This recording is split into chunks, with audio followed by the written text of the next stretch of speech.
E aí, trabalhadores, beleza? Bem-vindos para mais um vídeo. Hoje a análise da Raia Drogasil. Como já haviam pedido aí, então eu trago aqui a análise do quarto tri de 2020, o ano de 2020. Antes de começar, aquele aviso: esse conteúdo tem caráter 100% educativo, não envolve nenhuma recomendação de compra, venda ou manutenção do ativo, e o investidor deve levar em consideração seu perfil de risco e fazer uma análise mais aprofundada do ativo. Bora lá! Então, trazendo aqui os dados do Fundamentei, né? O ticker dela é RADL3. Ela foi fundada há 85 anos e há 44 anos tem listagem na bolsa. E aí o setor de atuação dela, né, são produtos farmacêuticos, então basicamente é as farmácias, né, que a gente já conhece, a Droga Raia, a Drogazil e outras aí, Onofre, todas as outras. Então a característica dela, né, líder no mercado brasileiro de drogarias, com mais de 2.100 lojas. Eu vou atualizar aqui com vocês aqui no resultado dela, já está com 2.300 e poucas lojas. Em 23 estados brasileiros, eu vou atualizar aqui o número de municípios que ela trouxe, aí, porque ela vem crescendo bastante. O Ibovespa, ela tem 1,23% do Ibovespa, ela está no segmento de listagem do novo mercado, tem 100% de tag along e 60% de free float. Os sócios majoritários dela aqui, na ordem, fica com 8, 6 e 5%. E ela traz aqui a avaliação dos consumidores, nota 7,4 de 10, é um resultado bom, né? E a avaliação dos funcionários dela é 3,5 de 5. É um resultado aí ok, né? É bom o resultado também, mas tem melhores aí que a gente já viu. Então, comenta aqui embaixo se você é acionista aí da Raia Drogasil e o que você acha da empresa. Então, trabalhadores, bora lá aqui para a análise do quarto tri de 2020, o ano de 2020, da Raia Drogasil. Então, começando aqui pelos destaques, né, que eles trazem aqui, primeiro com as lojas. Então, eles estão com um total aí de 2.303 lojas em operação, abriram 240 lojas e encerraram 11, né? E essas 240 ele está desconsiderando lojas da Forbio, né, que foi inaugurada no ano. O market share dela, então, ele teve um ganho nacional aí de 1 ponto percentual, né, com ganhos em todas as regiões. Isso é bem expressivo, né, bem interessante, porque até em São Paulo ele cresceu, que era um lugar que ele não vinha aí crescendo, né, ele vinha mantendo ali o market share, às vezes perdendo um pouquinho. Receita bruta, então, ficou na casa de 21,2 bilhões, um crescimento de 15,1% e 7,4% para as mesmas lojas no varejo. Então, ele traz a margem de contribuição de 9,5% de crescimento. O EBITDA ajustado, né, ficou na casa aqui de quase 1,5 bilhões de reais, né? A margem dele ficou em 6,7 e um crescimento de 6,4. Quando a gente olha o lucro líquido ajustado dele, ficou na casa de 601 milhões, a margem dele de 2,8 e um crescimento de 2,4. Mas depois a gente vai ver o lucro real ali dele sem ser o ajustado. O fluxo de caixa dele ficou com um fluxo de caixa livre de aproximadamente 300 milhões de reais e sendo 103,9 milhões de geração de caixa, né? Então teve uma geração de caixa boa, né? E ele tem aí toda a parte de ajuda, né, na questão da pandemia, né? Então ele fez uma doação aí de 25 milhões a 51 hospitais aí para o combate da pandemia. Então, olhando o crescimento deles em longo prazo, né, se manteve apesar da pandemia, então alcançando 2.303 lojas e 21,2 bilhões de faturamento em 2020. Então, para quem não conhece, né, eles têm a Drogaria Raia, tem a Drogazil, a Raia Drogazil direto, né, com as duas, aqui foi a fusão dela, a Forbio e a Onofre, né. Então, a partir da fusão aqui, a gente vê um crescimento absurdo deles, né, um crescimento bem exponencial aí, saindo de 700 e poucas lojas para 2.300 lojas, então ele mantém aí essa ambição deles de 240 lojas anuais. E o EBITDA ajustado também cresceu bastante aí desde 2011 para cá, a gente vê um crescimento bem exponencial da escadinha aqui. Então eles trazem aqui que inauguraram 240 lojas, né, tirando as lojas da Forbio, encerraram com 11 lojas, então eles abrem novas lojas, fazem análise para ver se as lojas estão dando o resultado que eles esperam, se não estão, eles fecham as lojas e mantêm só as que estão dando resultado. Isso é positivo, né? Ele continua mantendo a eficiência lá em cima de faturamento. E o guidance deles continua de 240 lojas por ano para 2021 e 2022. Então, quando a gente olha aqui o número de lojas do varejo, né, saiu de 2.070 lojas para 2.299. E aqui tem a separação deles. Eles separam em lojas maduras de 3 anos, lojas de 2 anos e 1 ano. Eles acreditam que aí, depois dos 3 anos, vira uma loja madura, né, podendo extrair o melhor dela aí em parte de receita, que é o tempo mais ou menos que o pessoal gasta, que eles estimam aí que o pessoal gasta para conhecer as lojas, saber que tem a loja ali na região, né, saber que aquela farmácia está lá e atende eles. Então eles fecharam aí o ano com 67,1% de lojas maduras. Então são lojas já que vão manter aquela receita. E aí tem lojas aí de 3 anos, lojas de 2 anos e lojas de 1 ano, que são lojas que podem crescer mais ainda a receita. Então, eles ingressaram em 53 novas cidades em 2020, com 86% de aberturas no ano com modelo popular ou híbrido, né, para atender a classe média expandida. Então, ele traz aqui o número de municípios com lojas, saiu de 356 lojas no quarto tri de 19 para 409, então ele cresceu bastante aí em municípios, né, está se expandindo mais ainda para o território nacional. A composição da rede por perfil, né, o destaque aqui no quarto tri de 2020 fica maior aí por lojas híbridas, né, ele fechou aí com 43% de lojas híbridas, mas ele tem as lojas populares e as lojas nobres, né, que ele chama. Basicamente o que é, nessas lojas nobres aqui, eles consideram algumas lojas de shoppings, né? Então aquelas lojas mais modernas, tal. Os municípios novos e população média, né, a gente vê aí que aumentou o número de municípios novos e a população média aqui cai. Quer dizer que eles estão expandindo aí para municípios também de menores número de população. Então o share deles atingiu 14,7, né, com ganhos em todas as regiões. Então a presença geográfica dele aqui no varejo, então em cinza, onde são lojas Raia, em verde lojas Drogasil. Então a gente vê praticamente que ele está no território inteiro, né? Tem só a pontinha aqui em cima, onde ele ainda não tem nenhuma loja. E tem locais que ele tem as duas lojas, né? Que são esses achurados aqui. E quando a gente olha a participação de mercado deles no varejo, né, no quarto tri de 2020, é a barrinha verde, ele realmente cresceu market share em todas as regionais, né? No Brasil inteiro como um todo, ele cresceu 1 ponto, que é bastante relativo, né? Para quem tinha 13,7, cresceu para 14,7, é muito bom.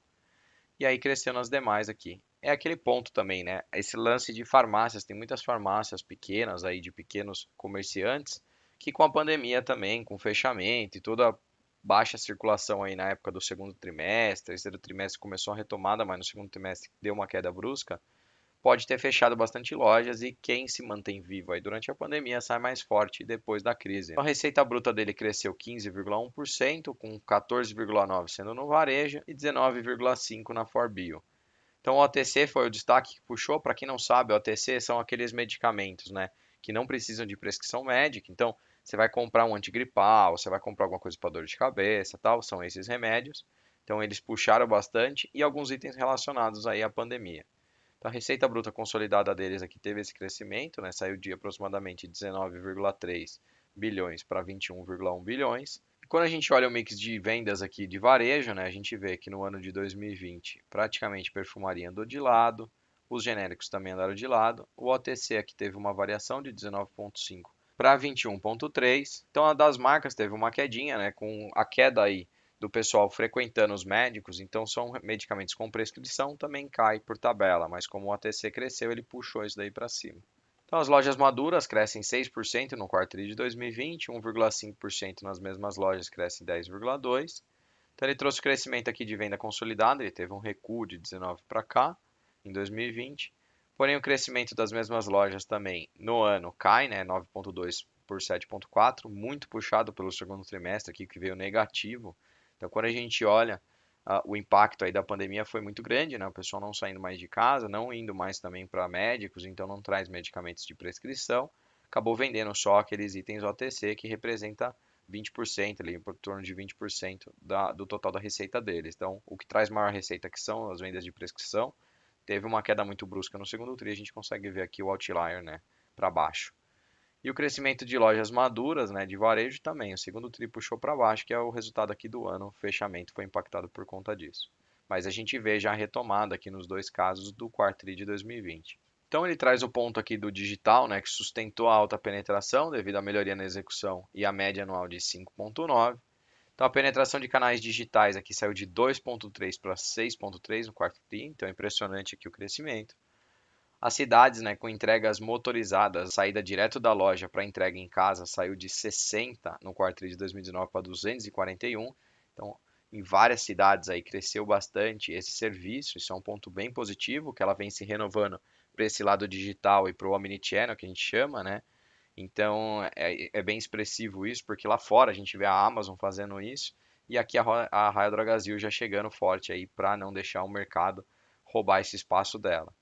E o número de downloads acumulados aí da app saiu de 1,2 milhões para 7,9 milhões. Então, bem expressivo o crescimento. A gente vê essa escada aqui, um crescimento exponencial, muito por conta da pandemia, acelerou essa parte digital, né? E ela surfou super bem essa onda. Então a pressão, né, na margem bruta de 0,4 pontos percentuais, mas teve a melhora do ciclo de caixa aqui de 4,7 dias no quarto tri de 2019 para 30 dias no pico da pandemia no segundo tri de 2020. Então a margem bruta dela aqui cresceu de 19 para 2020, né, de 5,1 bilhões para 5,8 milhões, e a receita bruta dela teve uma queda aqui de 28,2 para 27,8. O ciclo de caixa dela aqui, então a gente vê que no segundo tri de 2020 teve uns picos aqui de estoque e ciclo de caixa, muito por conta aí do momento que a gente passou na pandemia. Porém, ela já normalizou aqui o estoque já no quarto tri de 2020 e também essa parte de ciclo de caixa já foi normalizada, né? Todos os pontos dela aqui em relação a recebíveis e fornecedores também foram normalizados. A margem de contribuição, né, das lojas caíram 0,3 pontos percentuais, muito devido aí pelos investimentos de margem bruta no ano e expansão de 0,5 pontos percentuais no quarto tri de 2020. Então, despesas com vendas, ela fechou um ano aí praticamente em linha, de 18,4 para 18,3, e as margens de contribuição também praticamente em linha ali de 9,8 para 9,5. Olhando a EBITDA dela, né, fechou em 1,5 bilhões de reais no ano, então um crescimento de 6,4 versus 2019, apesar da pressão aí de 0,4 pontos percentuais nas despesas gerais administrativas. Então ela teve aqui um aumento, né, nas despesas gerais administrativas, muito por conta, né, das lojas de ter toda a parte de limpeza, EPI para os funcionários, a utilização de máscaras, luvas, protetores, aumentou a frequência de limpeza nas lojas, teve toda aquela parte de adaptação, né? Todo mundo que tem essa parte de varejo, atendimento ao cliente, teve que aumentar essas despesas aqui gerais, né? E ela traz aqui o EBITDA ajustado dela, então teve um crescimento de 1,3 bilhões para 1,4 bilhões, porém a receita bruta dela aqui caiu de 7,3 para 6,7. Então eles colocam aqui que eles registraram, né, 32,9 milhões de reais em despesas não recorrentes e não operacionais, sendo 25 milhões delas relacionadas à doação que eles fizeram para o combate à pandemia aí, do ano para os hospitais, como eu já disse anteriormente. Então a reconciliação do EBITDA dela que ficou com o lucro líquido que ela traz aqui de 2020 em 579,3, mas depois a gente vai ver o lucro líquido final dela realmente. E o EBITDA dela ficou na casa de 1,4 aqui bilhões de reais, fechando o EBITDA dela ajustado de 1.429 milhões de reais. Então ela traz aqui o lucro líquido ajustado dela na casa de 601 milhões de reais em 2020, um crescimento de 2,4 versus 2019. Mas quando a gente olha o lucro líquido bruto dela ali, né, sem estar ajustado, o lucro líquido real, a gente vai ver que teve uma queda aí em relação ao ano de 2019. Então quando a gente olha aqui, né, saiu de 587 o lucro líquido ajustado de 2019 para 601, porém aqui a receita bruta dela cai de 3,2 para 2,8. Então eles trazem aqui que geraram um fluxo de caixa positivo, né, no total de 104 milhões aproximadamente em 2020, encerrando o ano com uma alavancagem aqui de 0,6, né, de dívida sobre EBITDA, que é super tranquilo. Então a dívida dela está super controlada. Quando você olha o release ali mais a fundo dela, o que ela tem de caixa está tranquilo ali para liquidar as dívidas de curto prazo. Então sobra só as de longo prazo. Ela não é uma empresa que toma muita dívida e fica com a dívida muito elevada. Então ela saiu aqui de 0,7 no quarto tri de 2019 para 0,6 agora no quarto tri de 2020, super controlada. E o fluxo de caixa total dela aqui fechou no ano de 2020 aí com uma geração de 103,9. Então eles trazem alguns pontos aqui do que eles fizeram em 2020, né? Vou resumir bastante aqui, em que eles se tornaram aí um porto seguro para a saúde e o bem-estar na comunidade que eles atendem, eles estão espalhados pelo Brasil inteiro. Boa parte eles trouxe aqui de segurança, né, tanto para os seus clientes, funcionários. Então, um ponto que eu trago de destaque aqui deles é que eles obtiveram um NPS recorde, né, muito resposta aí à pandemia pelos clientes, então é um ponto bem positivo. Então, ele traz também aqui a doação para os 51 hospitais. E um ponto legal que eles trazem aqui também, a mitigação de perdas de vendas e margens, né, através do canal digital. Então, eles tiveram uma crescente muito bruta ali no digital, que foi o que está trazendo aí o resultado deles para cima e provavelmente depois que passar toda essa loucura de pandemia e voltarmos à normalidade, vai ter um crescimento maior ainda, porque ele traz o crescimento na linha física e vai ter um crescimento muito mais expressivo aí na digital também. Então a estratégia deles aqui muito legal, né? Com a nova farmácia, considerando aqui o Omnichannel mais o Health Hub, também a parte de marketplace de produtos de saúde e a plataforma de saúde. Então eles trazem aqui um ponto interessante que é sair do varejo farmacêutico comum aqui, que ele coloca um coraçãozinho, para a saúde integrada aqui com 4 coraçãozinhos. Aqui é uma evolução bem interessante. Então focado em pessoas, no cliente, né? A parte de logística, né? De 1P e 3P, que são produtos próprios e do marketplace. tecnologia de dados e organização ágil, consulta digital inovadoras e a parte da Raia Drogasil Ventures aqui, que são os investimentos em startups. Então, falando dessa parte de RD Ventures aqui, investindo em startups, eles fizeram 3 investimentos aí, sendo um em 2022, agora já em 2021. Então, a Monipula E, né, que é um investimento que eles fizeram aí no marketplace de farmácia de manipulação, eles ainda estão com a participação minoritária dentro dessa empresa, porém já com parte aí do contrato para tomar controle e aquisição integral da empresa. Então, basicamente, é uma farmácia aí de manipulação no marketplace online. A parte de TechFit, né, que eles assinaram agora em fevereiro de 2021, basicamente é uma plataforma digital aqui que promove hábitos saudáveis, né, e é uma base que já conta com 31 milhões de clientes, isso é bem importante. E essa empresa eles fizeram já a aquisição integral dela, total. E a HealthBit, que foi assinada agora, bem recente, em 8 de março de 2021, é uma solução aí de Big Data, né, com a redução de custos com saúde, através de algumas promoções de saúde, iniciativa de prevenção de doença. Eles trazem aí que beneficiaram aí cerca de 1 milhão de funcionários em mais ou menos 140 empresas. E essa empresa aqui, né, ele tem o controle da empresa com o caminho aí para aquisição integral. Então é bem interessante também, outra startup é que eles estão investindo. Então, eles não só investem em abrir novas lojas, né, e crescimento aí no território nacional, tanto na parte digital e agora também com essa parte de startups que tem a ver com o negócio deles. E aí eles trazem alguns desafios aqui, oportunidades para 21, né? Então foco maior em avançar no canal digital, oferecendo uma experiência, né, melhor aí para os clientes e uma empresa verdadeiramente digital. Então ele traz aqui a nova farmácia, vai continuar sendo a prioridade principal deles, 2021, que é essa parte digital.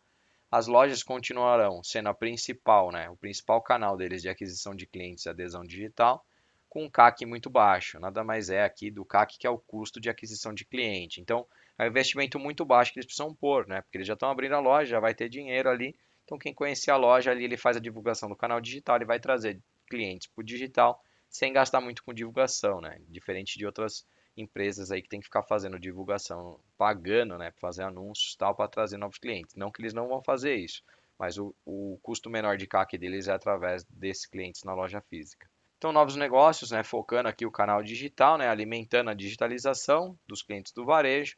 Então, ele também traz aqui o NPS digital está abaixo das lojas deles, né, mas ele vem focado aqui nessa empresa digital nativa, melhoria de experiência do cliente é o principal objetivo deles para elevar esse NPS, que é o nível de qualidade aí do consumidor, né? E priorizaram também desenvolvimento de cultura digital dentro da empresa deles, com uma execução ágil e focada no cliente. E aí, para isso, para sustentar isso, eles focam em desenvolver o time deles, né, com uma nova estratégia de execução. E aí ele foca agora com mentalidade digital e competências necessárias. Ele traz aí que eles vão trazer especialistas de fora, né, incorporando novos talentos e também buscando talentos das startups. E sem deixar de lado os funcionários atuais deles, isso que eu achei interessante. Então, eles estão focados em desenvolver novas competências já nos colaboradores deles, já antigos, né?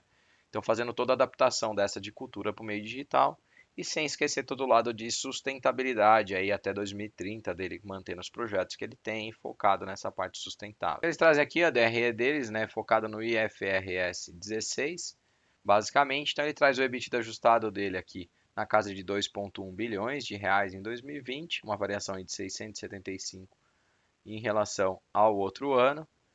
E aí ele traz o lucro líquido dele aqui, final real dele, ficou na casa de 495, 496 milhões de reais, né? Então ele traz aqui que é um recuo de 83 aqui, 0,7 versus ao outro ano de 2019. Então bora lá agora para o resumão ali do Fundamentei e meu posicionamento aí sobre esse resultado. Então bora aqui para o resumão com os dados do Fundamentei. O patrimônio líquido dela saiu de 4 bilhões mais ou menos para 4,4 bilhões. A receita líquida dela cresceu de 17,5 bilhões para 20 bilhões de reais. O EBITDA dela praticamente ali andou em linha, né, de 2,1 aí 2,0 bilhões de reais. Quando a gente olha o lucro líquido dela, né, teve uma queda aí de 789 milhões para 496 milhões, mas já expliquei para vocês aí no resultado aí que eu passei agora. A margem líquida dela que saiu de 4% para 2 ponto alguma coisa aqui, quase 3%. O ROI dela saiu de 19% para 11%, né? Então a gente vê aí o impacto da pandemia em cima dela, mas ainda foi um bom resultado. A gente olha o caixa dela, então ela saiu de aproximadamente 300 milhões de caixa para 880, então ela cresceu bastante o caixa dela. E aqui a dívida dela saiu de 1,1 para 1,6, mas não é nada preocupante, né? Ela está com 0,4 dívida sobre EBITDA. Então a dívida é extremamente controlada, não é uma empresa, a gente olha aqui no histórico, que não faz dívidas absurdas, né? Ela é sempre controlada. E o fluxo de caixa operacional dela saiu de 749 para 1,4 bilhões. Ela teve um CAPEX aí de 287 em 2019 para 676 em 2020, então ela investiu bastante ainda no ano de 2020, mesmo com a pandemia ela conseguiu investindo. Isso, na minha opinião, é muito importante, né? Porque a gente vê aí que quando passar a crise, quem sobreviver vivo cresce muito mais do que os demais. Por quê? Porque ela ganha fatia de mercado. A gente já viu aí que ela cresceu o market share em um ponto percentual no Brasil inteiro no ano de 2020. E ela fechou aqui o payout com 38%, normal de uma empresa de crescimento, né? Ela foca mais em investir do que pagar para nós. No meu ponto de vista, isso é importante também, tá? É bem interessante, porque se ela consegue um retorno maior, né, um retorno muito alto, é melhor do que ela dar os dividendos para nós, acionistas aí, para ficar recomprando outras ações, né? Ou recomprando a ação dela ou comprando ações de outras empresas. E no momento que eu gravo esse vídeo, né, a Royal Dragasil aí fechou a cotação dela em R$ 24,19. Eu achei que foi um resultado muito bom, considerando aí todos os problemas que a gente teve no ano. O impacto maior dela, como eu já mostrei para vocês, ficou no segundo TRI de 2020, que puxou para baixo aí um pouco o resultado. Sem esse impacto, acredito que ela poderia vir aí mais próximo do resultado de 2019, olhando aí o lucro líquido. Porém, ela trouxe vários pontos positivos, né? Não só crescimento no físico, mas também um crescimento bruto aí no digital, que eu acho que vai fazer a alavancagem dela aí para os próximos anos. Acho que ela vai continuar aí crescendo aceleradamente aí fora depois que passar todo esse lance da pandemia. Então, trabalhadores, comenta aqui embaixo o que vocês acharam aí da análise da Raia Drogasil. Se vocês gostaram, compartilha com seus amigos aí, deixe seu like para o YouTube levar esse vídeo para mais pessoas e mais pessoas saberem aqui que eu faço análise das empresas aqui para vocês e ajudo vocês aí nos investimentos, com educação financeira e tudo mais. Então, trabalhadores, se vocês gostaram do vídeo, eu peço que deixe seu like, que ative o sininho para receber todos os conteúdos novos, que eu trago vídeos novos aqui todas as semanas aqui no canal. E se você não é inscrito, se inscreva no canal. Valeu, trabalhadores. Obrigado.